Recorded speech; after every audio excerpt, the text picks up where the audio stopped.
Oh yeah, there we go, lad. Go on, eat up your almond joy. That's a good boy. Welcome to season 2. Stan Edgar, who I haven't introduced yet, is hosting a meeting with the Ministry of Defence, establishing the rules for when Supes are in the military. Meanwhile, Black Noir's already infiltrating the bad guy's compound. The mini-nuke bad guy attempts to blow him up, but it wasn't very effective. This guy's off his head thinking that would work. It's funeral time for Translucent, which, visually speaking, is quite funny, seeing them use a glass coffin for a guy you can't see. This scene revealed the surprise of Erin Moriarty's singing ability. Protecting us from evil, you rose above the rest. Thanks to what you've done, we've all been blessed. It appears Starlight's gone back to her spicy outfit. She's been flip-flopping between outfits ever since her temporary fallout with Huey, which does leave me a little confused, especially when you consider that she told Vault that she doesn't want to look spicy anymore. It says you're confident in your own skin and you're not afraid to show it. Most importantly, it tells us You're a whore. The boys are currently in hiding with the help of Frenchie's friends, with Huey and Starlight having to meet in secret. But don't worry, she has her hood up, so there's no way anyone would recognise her. I like the awkwardness they feel between each other after everything that's happened. You look good. Yeah, you look good too. You look very, They exchange information on a Supe named Gecko, a guy who Starlight used to be close friends with, and he might be able to help them get a sample of V. Not sure why they need another sample, but let's roll with it. She spies on Gecko, providing a very gruesome service of allowing someone to hack off his limbs for pleasure. Granted, it's a sustainable business as his limbs grow back. The actor who plays Gecko does a great job of portraying a weird guy who would be into this kind of business. Do you want me to saw or chop or... Whatever floats your boat, Tiger. For an extra grand, I'll let you chop off my dick. Starlight uses this information to blackmail him into agreeing to get a sample of V. I thought that we were fine. I'm sorry. We're not anything. The deep downward spiral continues, with a drunken outburst in a bar. Get me into the f***ing lava fall, I please. said it's time to go, or I call TMZ. Followed by an emotional breakdown at a kid's water park. No, it's dark and it's cold and you're so alone. You're so goddamn f***ing alone. When he's let out of the holding cell, he sees that the person who bailed him out is a D-lister Supe called Eagle the Archer. Want a fresca? Thanks. Fresca is a reoccurring product in the series, for no other reason than the writers having an inside joke. This also kind of applies to Almond Joy, but I'll explain that one a bit later. He's being bailed out by a religious organisation who go by the name the Church of the Collective, who claim to reform struggling Supes to restore their public image. If he joins their church, they will help him get back into the Seven. Butcher has been MIA since he discovered Homelander's secrets, and I love the reenactment on the news, demonstrating what they believe Butcher did. My baby needs a mother. Boy, shut your trap, you dumbbad. Or else I'll bollock you. It's also revealed that Homelander saved Madeline's baby, possibly as a way to keep part of her alive, not being fully able to let go. A theory supported by this next scene, which, despite not being graphic in any way, is still an absolute horror show to watch. He finds a beaker of her breast milk, warms it up with his laser eyes, and begins chugging it like it's Gamer Girl bathwater. Homelander, hi. Ashley. I haven't talked about this lady yet. Her name is Ashley. and she's the PR lady in charge of keeping the Supes in check and keep their social media score high, whatever that means. A very stressful job when you're dealing with these bunch of freaks. Her top priority right now is finding a replacement Supe now that they've lost 3 from the 7. The first candidate is a Daredevil type hero, which would be good, but Homelander proves how easy it would be to render him useless. What happens if, I don't know, I do this? Ashley's absolutely terrified of getting on the wrong side of Homelander, which is totally understandable. In no f***ing way do you decide who goes in the 7. Do we have an understanding? Yes. A Supe called Stormfront invades a film set, telling the other Supes that she's the new member of the 7. Ashley pisses her knickers trying to convince Homelander that this wasn't her doing. No, I don't think that it's not true. I don't know anything about this. Wow. And Stormfront clears it up by saying that she was signed on by Stan Edgar himself. And I love how Homelander has to keep his composure as this event is being broadcast on Stormfront's livestream. When he confronts Stan about this, he responds by revealing the hidden history of Vought, saying that the founder of Vought was a scientist hired by the Nazi Party to test his Compound V on human subjects, and at some point during this time he defected to the Allied side to create superheroes instead. He tells this story to remind Homelander that he is the end product of Compound V, and not their most valued asset, which is the compound itself. Frenchie's friends get attacked while smuggling some people into the country on a boat. And when the boys investigate, they jump to the conclusion that a soup terrorist must have been behind this. They got paid to smuggle in a soup terrorist. Not sure why they think it's a terrorist, rather than just a soup who's grumpy after a long boat ride. There's a pretty shocking death scene where Susan from the CIA is checking in with the boys, and apparently someone doesn't want her talking to them because her head gets exploded. Jesus Christ. Like I said earlier, Butcher's been absent since the Becca reveal, but by the end of this first episode, he's back on the scene. You deserve to be loved. So it turns out, Butcher wasn't given a chance to reunite with Becca. Homelander knocked him out again and dropped him off somewhere random. He does his best to note down the features of the house that he remembers, to try and find her again. Which isn't going to be easy as he's a wanted criminal, with his face plastered across every news channel. Homelander's trying to bond with his son despite Becca's wishes. Let's face it, she's kinda powerless to do anything about it. Homelander's going to stick around for as long as he wants. All Becca can do is be a good mum and try to convince Ryan that he's better off under her supervision. Homelander makes a somewhat valid point by saying that Ryan has his powers, and one day he's going to discover this and he'll have questions. While out on a school run, Becca sneaks Ryan off to go stay at a friend's house, while she goes to speak with someone at Vought, demanding to know why they broke their promise of keeping her location secret from Homelander. Homelander is quite upset that this information was concealed from him. Corporate has made a decision not to antagonize him further. You have to move us, please. Just keep him calm. Our best guess, he'll get bored and move on. The Church of the Collective are having trouble breaking through to the Deep, who needs to experience enlightenment to come to terms with who he really is. Eagle the Archer doses him with some shrooms to make it happen, and what we get next is truly disturbing. He hallucinates his gills talking to him, making him feel the beauty that exists within. Even a fishman mutant is worthy of love. You deserve to be loved. You deserve to be loved, Kevin. But that starts with you. Take a look. A real look. His gills are voiced by Patton Oswalt, who famously voices Remy from Ratatouille. A really funny choice to voice his gills, especially when he starts singing. You are so beautiful to me. You're everything I need. Vought are fully leaning in on a girl power image now that Stormfront is on their team, and the girls within this team gravitate towards her charisma. She's willing to push people's buttons, sometimes to make herself known as a voice that won't be silenced, and the other times it's just for shits and gigs. Do girls make better heroes than boys? No offense, I get you have your talking points, but why does it matter whether heroes have a dick or a vag? Shouldn't we all just, be competent at our jobs? Speaking of voices that won't be silenced, my son's been knocking on the door, and he wants to say hello. Say hello. Hello. What's your name? Mommy. Are you having fun today? Yeah. Do you like the boys? Yeah. What's your favourite part of the boys? Yeah. Say bye-bye.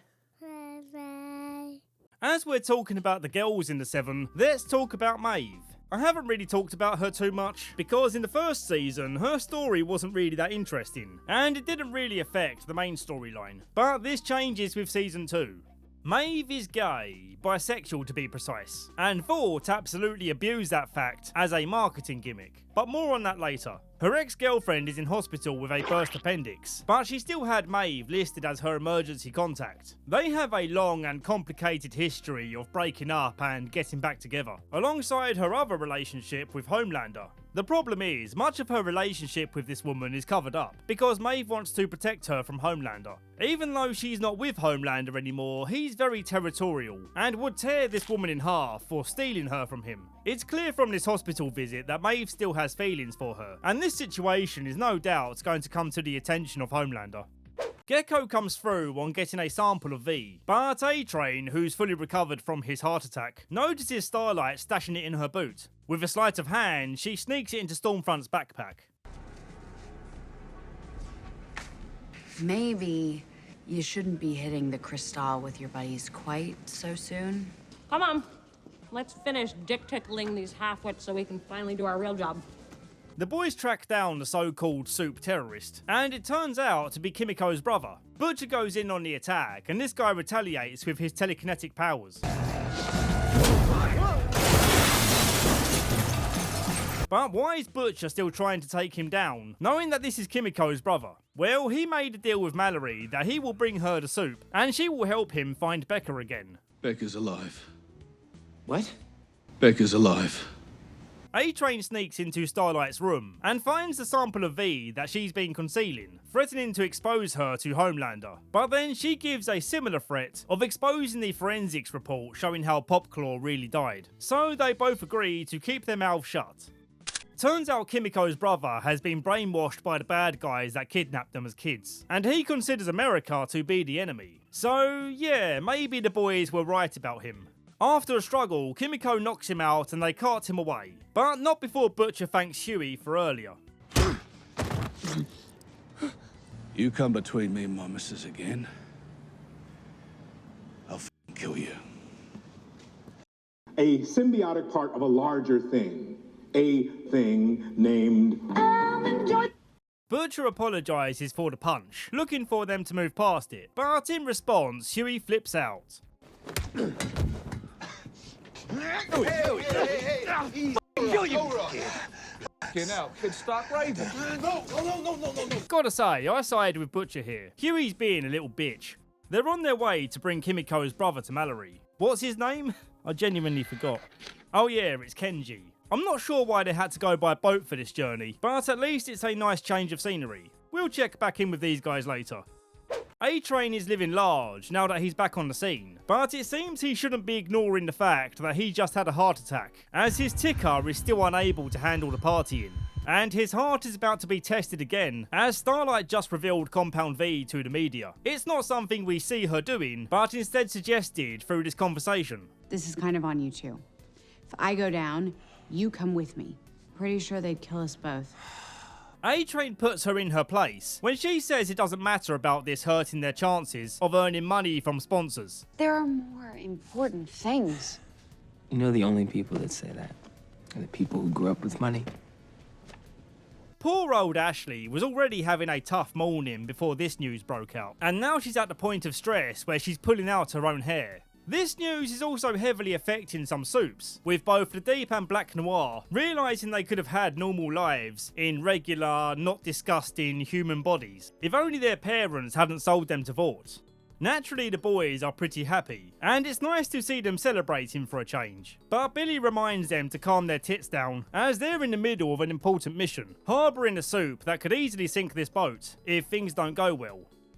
There's an iconic scene where Homelander takes Ryan to the roof and insists that he jumps off, confident that his body will instinctively react and fly. But when he pushes him... Becca is at the end of her tether and they begin arguing, causing Ryan to flip out with his powers resurfacing. Get your hands off of her! Good boy. Man, what a great scene. Frenchie tries building some trust with Kenji, but he's not interested. And then he sees that Frenchie left behind a Red Bull can, which he can just about move with his pinky finger, and he begins cutting his binds with the torn up can. Things aren't looking good above board either, as the NYPD have spotted the stolen boat. But before they can fully negotiate, Kenji gets loose and accidentally takes out the helicopter during the scrap.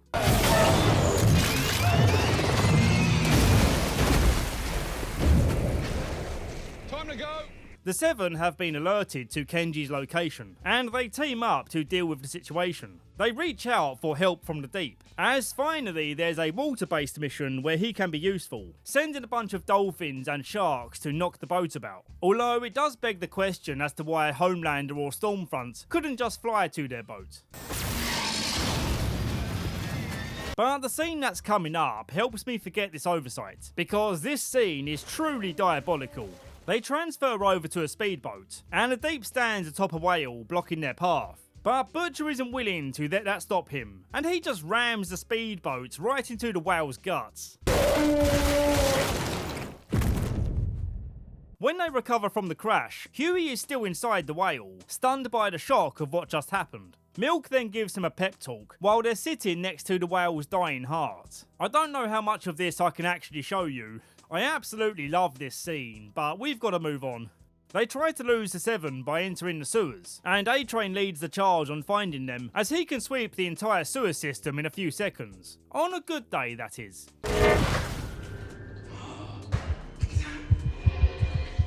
Starlight and Homelander catch up to Huey, and he instructs Starlight to kill him, but Butcher steps up with Kenji to temporarily slow down Homelander.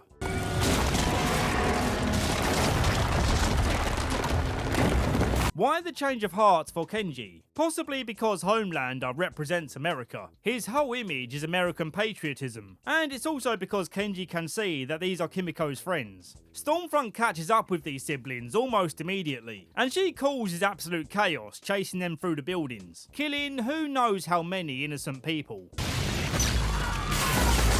She then breaks Kenji's hands and snaps his neck, making a comment that reveals something suspicious about her political beliefs. Yellow bastard. Homelander very much disapproves of her taking this kill, and then getting all the glory from the press for stopping the terrorist. Would you like an almond joy? I would like an almond joy. After snorting some party powder, Frenchie approaches a grieving Kimiko and goes in for a kiss. I didn't mean to. I'm sorry, I was just... I am all for shooting your shots, but maybe at least wait until the dead brother's body has gone cold. Homelander is still seething at the sight of Stormfront being in the spotlight, so he goes to a remote cabin to unwind with Madeline Stillwell? The fuck is going on here? Well, it turns out this is Doppelganger, who's providing Homelander with a very special service. This is all so he can hear Madeline call him a big strong boy. You're the most powerful man in the whole wide world. And there's nothing that you cannot do. Mallory reveals that before Susan's head popped, she was looking into an old soup called Liberty, big on the scene in the 70s, but then she disappeared from the radar. Mallory assigns Butcher to look into it, and she also gives Butcher the information on where she thinks Becca is. Even though Butcher failed to deliver on his end of the deal, she still feels it's the right thing to do. Butcher leaves the rest of the gang to find Liberty, while he goes on the search for Becca. Homelander isn't pleased that Starlight hesitated in killing Huey, and suspects that she's still working with the boys, but she plays it off as not being a murderer, even though she totally hates Huey for breaking her heart. You're not lying. Black Noir carries on the hunt for Butcher, demanding that the surveillance girl discards of her Almond Joy bar to focus on getting the info for him. I wonder if this insignificant detail will come into play later. When Huey meets with Starlight, it's clear that the incident earlier has her shook, so Huey insists that she comes along on the car journey as they go on their mission to find Liberty, an idea which Milk protests, fearful that Vought will be able to track them down. But after listening to their reasoning, he agrees that it might be a good idea to have a soup by their side for protection. One thing he doesn't agree to, though, is having these two lovebirds turning this road trip into a karaoke session, as they loudly sing along to We Didn't Start the Fire by Billy Joel. Rock and roll and Polaroids, I can't take it anymore! Hey, this ain't no little Vegas road trip, okay? Just chill, not your goddamn chaperone. They arrive at the motel, getting 2 rooms, and for some reason, Huey chooses to bunk with Milk. He knows you two are ploughing each other, and he's a guy. He'd understand you two wanting the same room. They still meet up for a midnight snack. Her preference is Almond Joy, a top tier choice despite what Huey says. Nobody likes Almond Joy. Jeffrey Dahmer That's it. He's the only one. Oh man, the UK have been sleeping on these. These are great. She's still hungry for nuts, so they go to her room to get her filled. They arrive at the place where Mallory says they can get intel on Liberty. This lady witnessed Liberty killing her father, for seemingly no reason other than him being black. Ain't you supposed to be a hero? I am a hero for killing a black piece of shit like you. The woman then reveals that she's seen Liberty in the newspapers, only now she goes by the name Stormfront. Butcher sneaks into Becca's car, and they drive to a secluded spot so they can finally embrace after all these years. I thought you were dead. I stopped looking. I shouldn't have stopped. I couldn't call anybody. I can't imagine what it must have done to you. I'm sorry. Becca reveals that Homelander's letting him live because she threatened that if anything happened to him, she'll top herself in front of Ryan and tell Ryan it was Daddy's fault. A-Train notices rival Shockwave in the building and suspects that he's being pushed out of the Seven. Ashley tries to BS him, but Homelander cuts right to the point and says, yeah, you're slow as treacle now, so you're out. I doubt you're even cracking the top 20 anymore, and that makes a 7, me, look pretty ridiculous. It's nothing personal. We'll always be friends, and etc.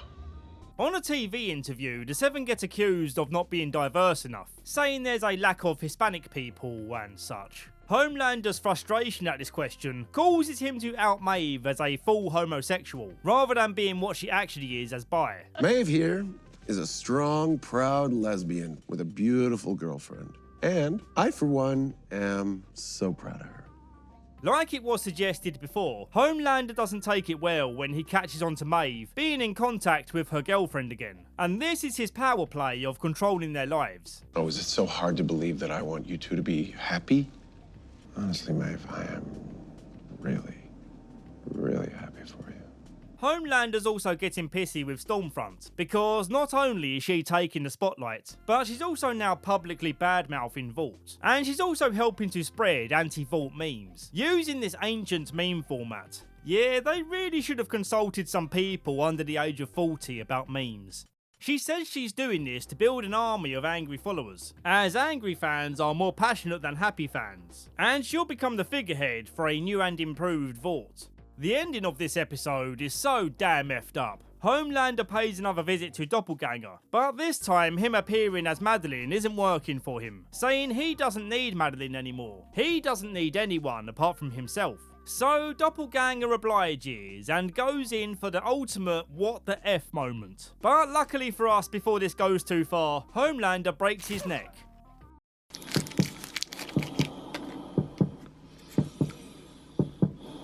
In a knee-jerk reaction to Maeve's forced outing as gay, Vault makes a movie promoting it, and Maeve is tired of Homelander taking advantage of it. If I promise to never see her again, will you stop?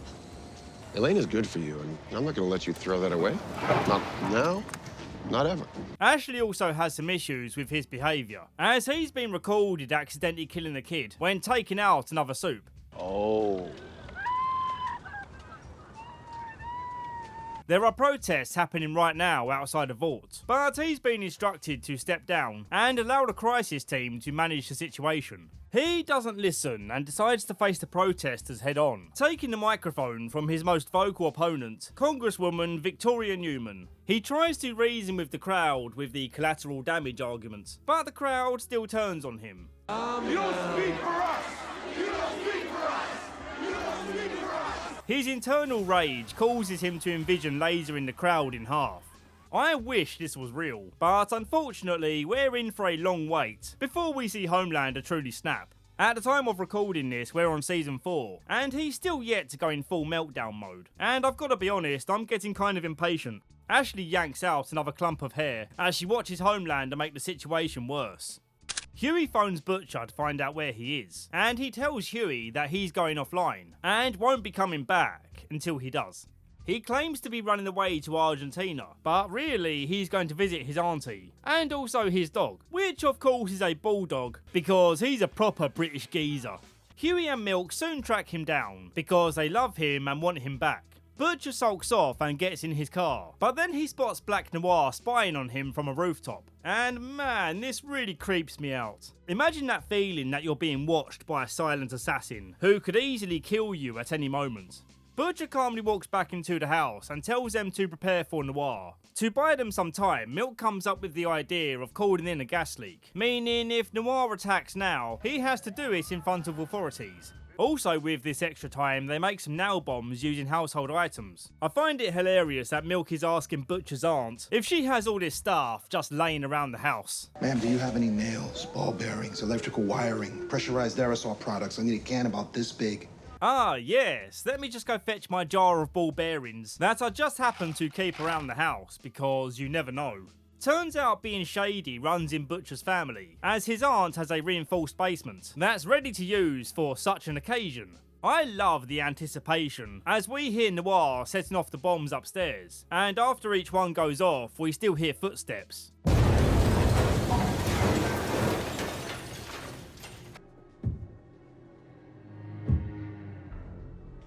I mean, we do already know that he's kind of explosion proof, but this scene makes him much more of an intimidating character. He throws down some gas to draw them out of hiding. Butcher knows that Noir is only here for him, so he locks everyone outside to face Noir alone. An incredibly silly move, and the others make an equally silly move, breaking back in to help.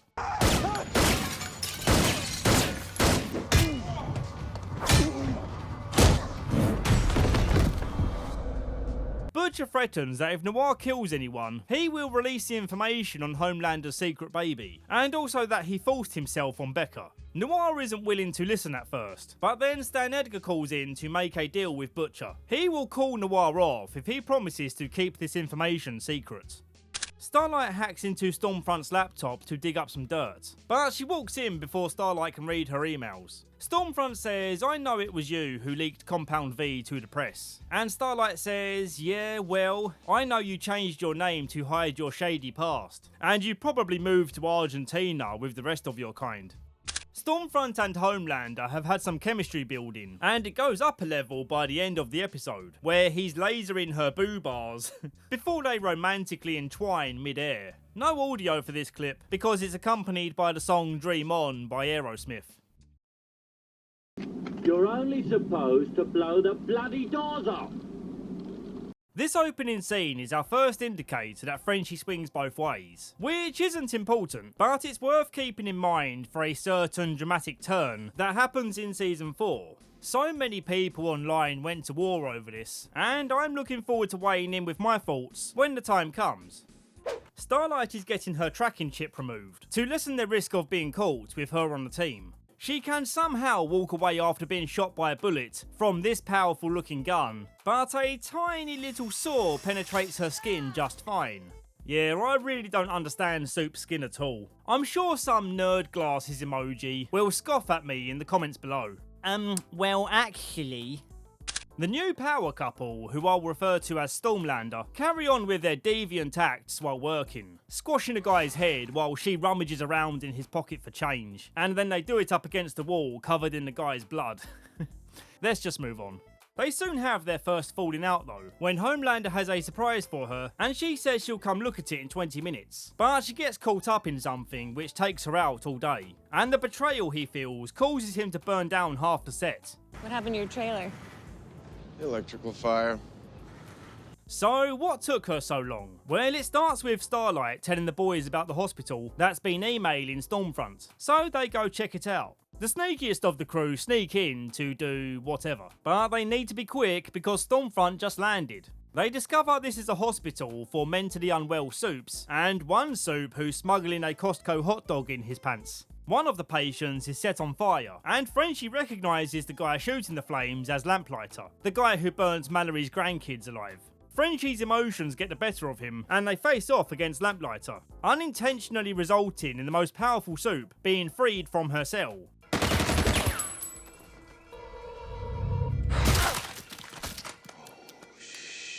She then sets the rest of the patients free, while Lamplighter hides in a room with the team. From now on, I'm just going to call him Lamp. I don't really like names that are tongue twisters. I have trouble speaking at the best of times. After Kimiko saves Lamp from being melted down by a Soup's acid vomit, he agrees to team up with them so they can try and escape this place. One of the escapee Soups is frightened seeing the boys waiting outside, distrusting that they're not the bad guys that seek to cause him harm.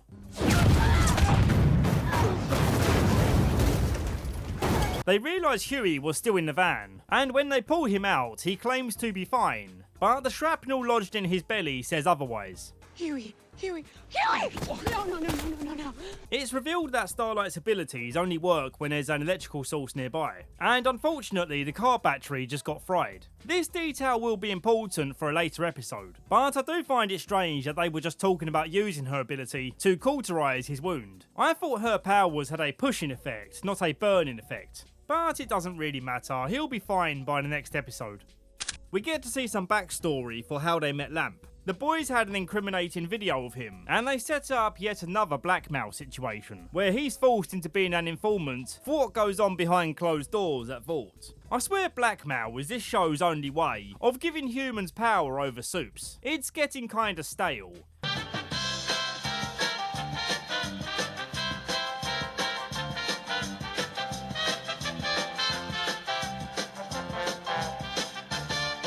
While they formulate a plan, Frenchie grills him over what he did to Mallory's grandkids, and he snaps back, saying it was an accident. He didn't know her grandkids were home when he tried to kill her, and he turns some blame back to Frenchie, saying, well, if you saw me about to commit this awful act, why didn't you stop me? And we see the reason was his friend slash ex-lover, not really sure which, was overdosing and needed his help. No idea why she didn't just call the ambulance. What the hell is Frenchie going to do about it?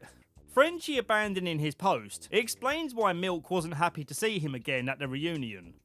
Lamp reveals that his job here is to burn the evidence of Vault's experiments, as they try to modify the compound to be injected in both babies and adults. Getting back to the fun stuff, they hear something trying to get in. It's the giant Costco hot dog, and it stretches around Milk's neck. Obviously, I can't show you this because it will be age restricted, but listen to how gross and slimy it sounds. I love the immediate trauma on Milk's face. That's his fucking dick. Don't be so close-minded. The final soup standing in their way is Jada Squish It Smith. Keep my soup's name out your fucking mouth. But Stormfront comes in and zaps her to death. She calls out for Lamp to ask what the hell went down, and he decides to come out, knowing that it's the only way to distract her and keep the others safe. Mallory holds a gun to Lamp, and he's willing to let her enact her justice for her grandkids. But Frenchie begs her to consider using him as a valuable weapon against Vault. It's clear that he's already being punished by living with the guilt of his mistake. While Maeve is showering, her girlfriend Elena finds the video of Maeve and Homelander letting those people go down with the plane. Maeve begs her to believe that she's going to use that footage to prove that Homelander is a manipulative psychopath who gave her no choice but to comply. Elena's speechlessness speaks volumes as to how she feels about Maeve's not guilty plea. Why are you looking at me like that? The episode ends with Stormfront revealing her true identity. She was born in Berlin in 1919, and she has pictures of her being best buddies with various members of the Nazi Party. She was also the very first soup to exist. He gave me the first successful V injection. He made me, and his genius made you. Now that the truth is out, she fully leans into the supremacy part of her identity, if you catch my drift. And Homelander has never been more turned on. Oh no.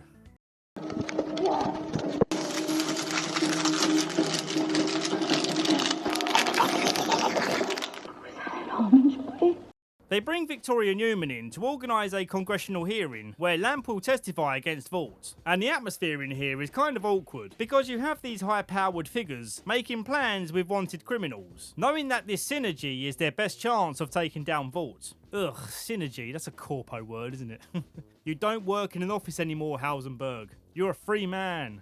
After their meeting, Butcher flies back home to the UK, as he received word that his dad died. But this turned out to be a lie, because his mum wants him to see his dad one last time before he dies. What now, lad? You step 1 inch closer, and I'll kill you quicker than that fucking ass cancer. I'll bet you would.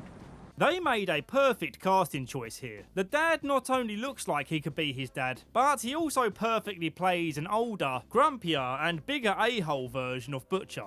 Holy shit, I just realised he plays Denethor from Lord of the Rings. And why should your songs be unfit for my halls? Come, sing me a song. Butcher highly resents his dad for the way he treated him and his brother as kids. Dad blames him for brother Lenny taking his own life, an accusation which pushes Butcher to his limits. You're the one who abandoned him, not me. You're f***ing stuck. I just want to know.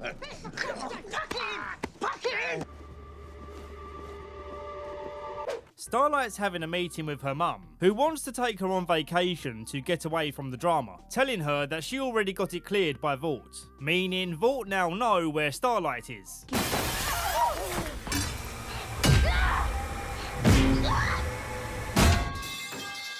She wakes up in a cell in Vought Towers that only has low voltage lighting, so she can't use her powers. Stormlander wastes no time in telling the public about how Starlight is working with the SJWs of Congress. Their words, not mine. And these enemies want nothing more than to take Vought down. Also, they're the reason why a soup terrorist made it across the border. SJWs like Victoria Newman want us to do. Just let him in and give him a cup of iced tea. They then go back to Ryan to try and win him over again. And after they show him that the community he's been living in is a fake, he willingly flies away with Stormlander. No, please.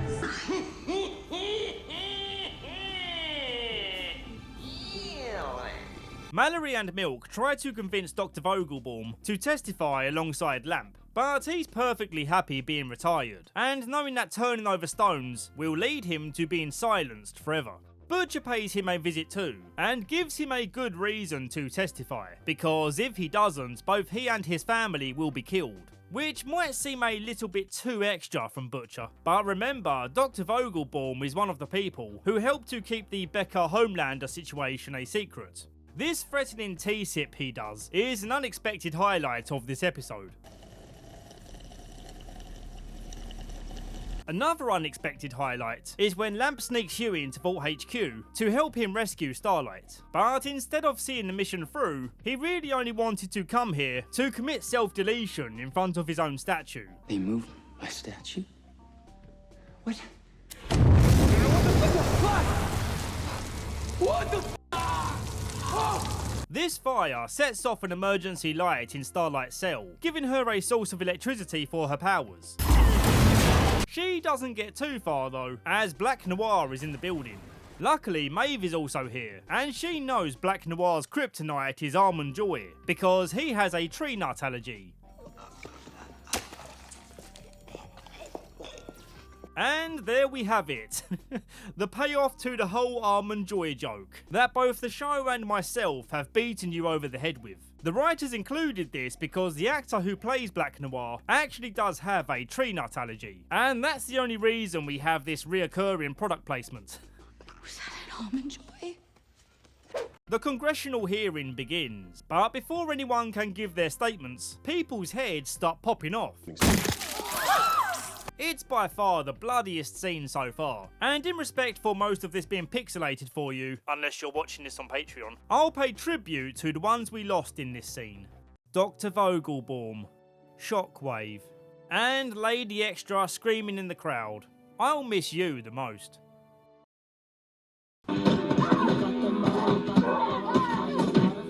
Soup terrorism fear is at an all-time high, with the President of the USA declaring it legal for authorities to use Compound V, so they can increase the amount of good guy soups for this war, and hopefully put a stop to this head-popping stuff.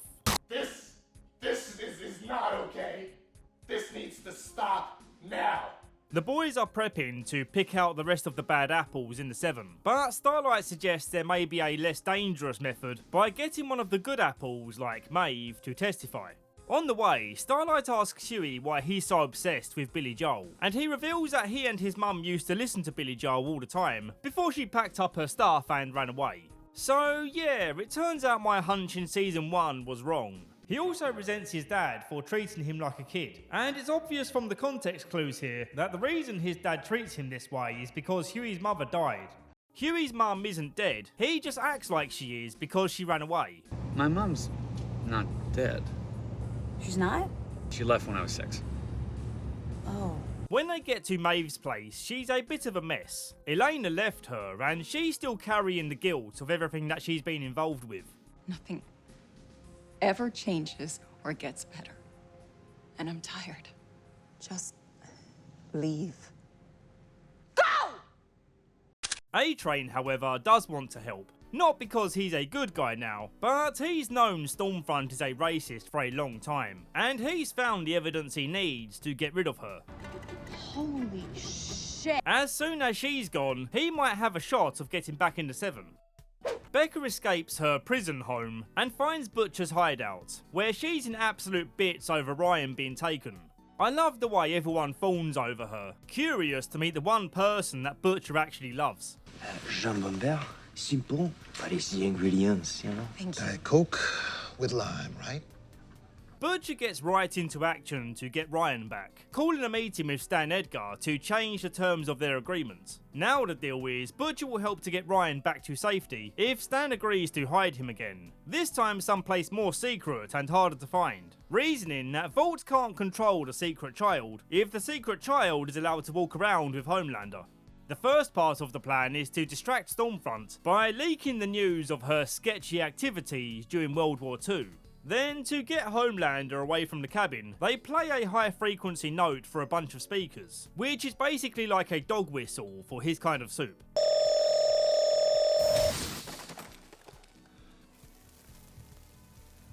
They sneak Ryan out of the cabin and then Vault move in to make the escort, confused as to why no one is home. Butcher didn't have the heart to go through with the deal, knowing it would break Becca's heart to separate her from Ryan. When Homelander returns to the cabin, he overhears the extraction team calling out for Butcher.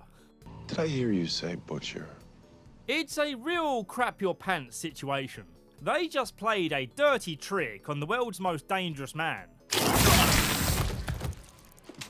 Where is my son?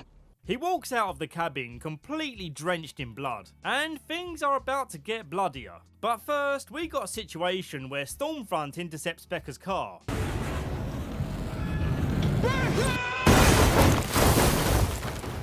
Yeah, they somehow walk away from this with barely a scratch. That's kinda ridiculous. Anyway, we get an all-female showdown, which feels way more natural than how Endgame did it. All the soups fighting here being female is coincidental rather than for show. Don't worry.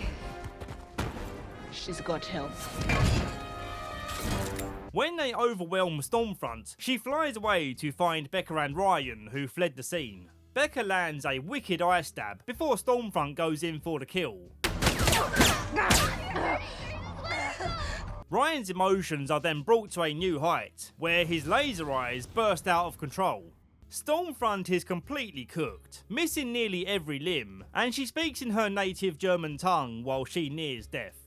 Becca's also not doing too well, bleeding from the neck in a way that can't be healed. In her final moments, she begs Butcher to tell Ryan that this isn't his fault, and he must be protected from Homelander. A truly brutal scene, and everyone starring in this scene acted their balls off. Es war das erste Mal. Ryan, do you do this? I didn't mean to. Now, you might be wondering why Homelander doesn't just laser Butcher here and now, but Maeve is here, serving out a classic dish. Ye old faithful blackmail move. Homelander cares more about being adored by the public than he does anything else. So this threat is enough for him to stand down. This is the moment where Victoria Newman becomes more of a central character. She hires Huey to help her run her campaign for office. But more interestingly, we find out that she was working with the Church of the Collective to dig up dirt on soups like Stormfront. And when he promises that more soups are to follow, this happens.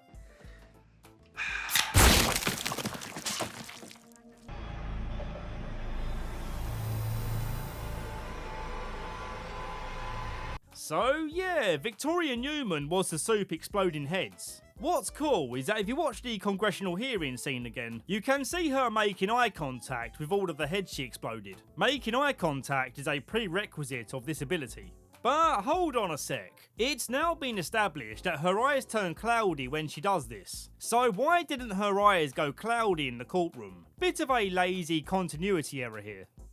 Finally, there's no way I can end this season without mentioning the moment where Homelander is jacking it as he stands over the city, screaming that he can do whatever the F he wants. Alright Bam Margera, settle down. What will he do next? Whatever the fuck I want. Well damn, here we are again. I ate a silly amount of Almond Joys for those title cards. As chocolate bars go, they were nice, but I wouldn't say they filled me with joy. Unlike you scallywags who support me on Patreon, and by being a channel member, this little call out is just for you. And I'm grateful I don't have any deranged usernames to put up here, with only one name containing a curse word with purple piss. That's all for now, thank you for watching and see you next video.